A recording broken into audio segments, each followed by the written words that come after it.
Hoje iniciamos o livro de Jó. No capítulo 1, estabelece o cenário para a grande questão do livro. Ele mostra que o sofrimento de Jó não foi uma punição, mas uma prova da genuinidade de sua fé. O capítulo ilustra a soberania de Deus, a malícia de Satanás e a incrível resiliência da fé humana. A resposta de Jó diante de perdas tão devastadoras se torna o ponto de partida para a complexa discussão que se seguirá nos capítulos seguintes. Vamos à leitura. Livro de Jó, capítulo 1. Havia na terra de Uz um homem chamado Jó. Era um homem íntegro e reto, que temia a Deus e mantinha-se afastado do mal. Nasceram-lhe 7 filhos e 3 filhas. Possuía 7.000 ovelhas, 3.000 camelos, 500 juntas de bois, 500 jumentas e uma grande quantidade de escravos. Este homem era o mais rico dentre todos os habitantes do Oriente.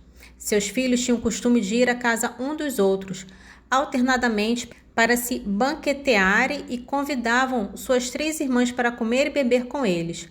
Quando acabava a série dos dias de banquete, Jó mandava chamar seus filhos para purificá-los e na manhã do dia seguinte oferecia holocaustos por intenção de cada um deles, porque dizia ele: talvez meus filhos tenham pecado e amaldiçoado a Deus em seu coração. Assim fazia Jó sempre. Um dia que os filhos de Deus se apresentaram diante do Senhor, veio também Satanás entre eles. O Senhor disse-lhe: de onde vens tu? Andei dando volta pelo mundo, disse Satanás, e passeando por ele. O Senhor disse-lhe: notastes o meu servo Jó? Não há outro igual a ele na terra. É um homem íntegro e reto, temente a Deus e se mantém longe do mal. Mas o Satanás respondeu ao Senhor: é a troco de nada que Jó teme a Deus? Não cercastes com uma muralha a sua pessoa, a sua casa e todos os seus bens? Abençoastes tudo quanto ele fez e seus rebanhos cobriram toda a região. Mas estende a tua mão e toque em tudo que ele possui. Juro-te que te amaldiçoará na tua face.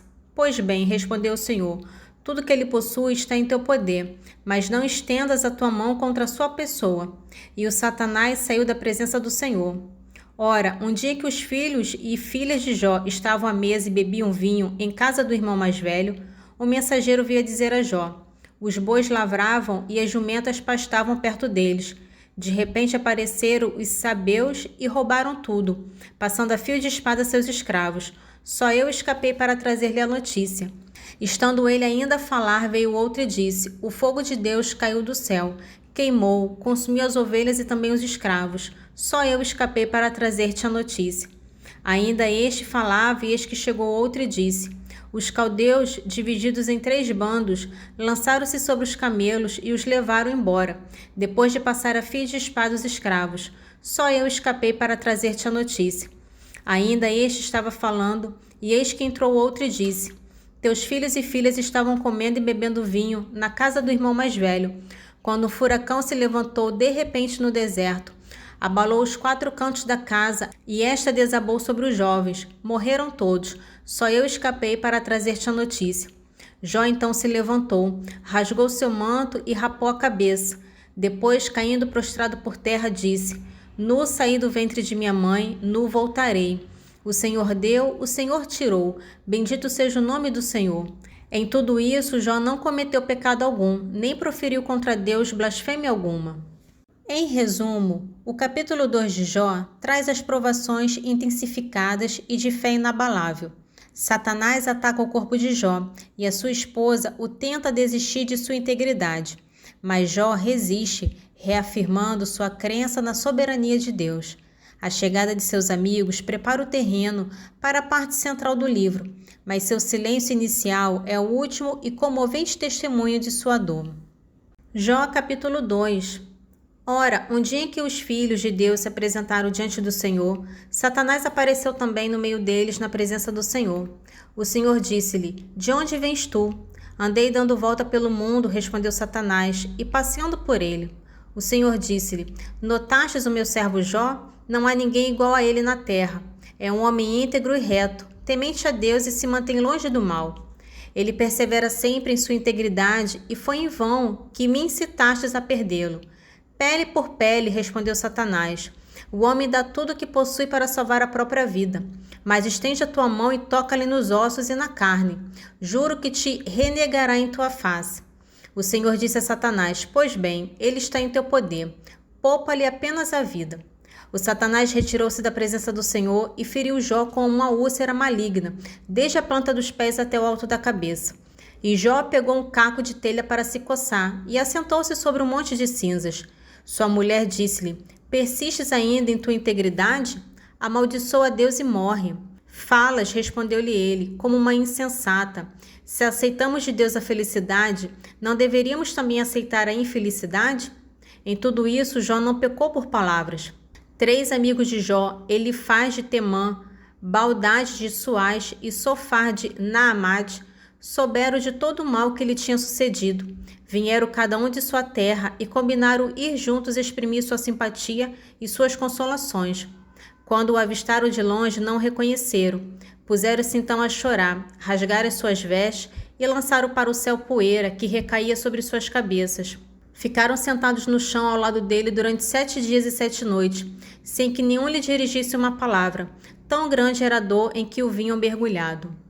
Em resumo, o capítulo 3 de Jó é um lamento poderoso e honesto que redefine o personagem de Jó. Ele não amaldiçoa a Deus, mas questiona o próprio propósito de sua existência. O capítulo é um grito de dor que expressa a realidade do sofrimento humano, de uma forma que poucas outras passagens bíblicas conseguem. Ele serve como ponto de partida para os longos diálogos que se seguirão, nos quais os amigos de Jó tentarão explicar o inexplicável. Jó, capítulo 3. Enfim, Jó abriu a boca e maldiçoou o dia de seu nascimento. Jó falou nesses termos: Pereça o dia em que nasci e a noite em que foi dito: Nasceu um menino. Que esse dia se torne em trevas, que Deus lá do alto não se incomode com ele, que a luz não brilhe sobre ele, que trevas e obscuridade se apoderem dele, que nuvens o envolvam, que eclipse o apavore, que a sombra o domine. Esse dia que não seja contado entre os dias do ano, nem seja computado entre os meses, que seja estéril essa noite, que nenhum grito de alegria se faça ouvir nela, que amaldiçoe os que amaldiçoam o dia, aqueles que são hábeis para evocar Leviatã, que as estrelas de sua madrugada se obscureçam, em vão espere a luz e não veja abrirem-se as pálpebras da aurora, pois não me fechou as portas do ventre, que me carregou para me poupar à vista do mal, porque não morri ainda no seio materno, ou pereci ao sair das entranhas, porque 2 joelhos me acolheram e 2 seios me amamentaram, estaria agora deitado e em paz, dormiria e teria o repouso, com os reis, árbitros da terra, que constrói para si mausoléus. Ou estaria entre os príncipes que possuíam o ouro e enchiam de dinheiro as suas casas. Ou então, como o aborto escondido, eu não teria existido como as crianças que não viram a luz. Ali os ímpios cessam os seus furores, ali repousam os exaustos de forças. Ali os prisioneiros estão tranquilos, já não mais ouvem a voz do capataz. Ali juntos os pequenos e os grandes se encontram. O escravo ali está livre do jugo do seu senhor, porque concede ele a luz aos infelizes e a vida àqueles cuja alma está desconsolada, que esperam pela morte sem que ela venha, e a procuram mais ardentemente do que um tesouro, que se alegrariam intensamente diante do sepulcro, ao homem cujo caminho está oculto, a quem Deus cerca de todos os lados. Em lugar do pão tem um soluço, e os meus gemidos se espalham como a água. Todos os meus temores se realizam, e aquilo que me dá medo vem atingir-me. Não tenho paz nem descanso, nem repouso. O que vem é agitação. Em resumo, 1 Coríntios capítulo 9, nesse trecho, é uma poderosa defesa da liberdade e do direito, que se transforma em um exemplo magistral de abnegação.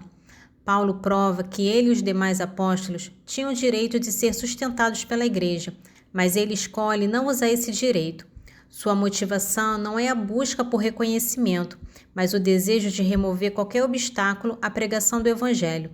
A mensagem é que a verdadeira liberdade cristã se manifesta na restrição voluntária de nossos direitos por um propósito maior, o amor a Deus e aos outros.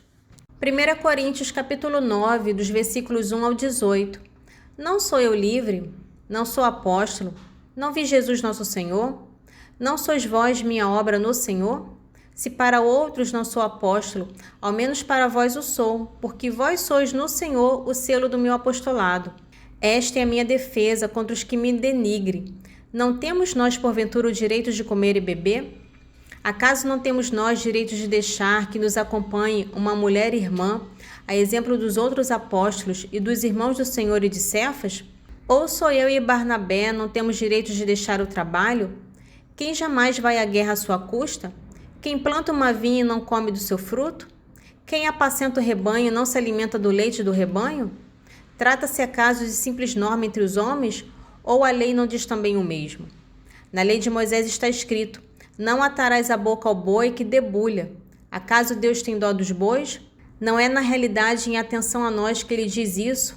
Sim, é por nós que está escrito: quem trabalha deve trabalhar com esperança, e igualmente quem debulha deve debulhar com esperança de receber a sua parte. Se entre vós semeamos bens espirituais, será porventura demasiada exigência colhermos de vossos bens materiais? Se outros se arrogam este direito sobre nós, não o temos muito mais?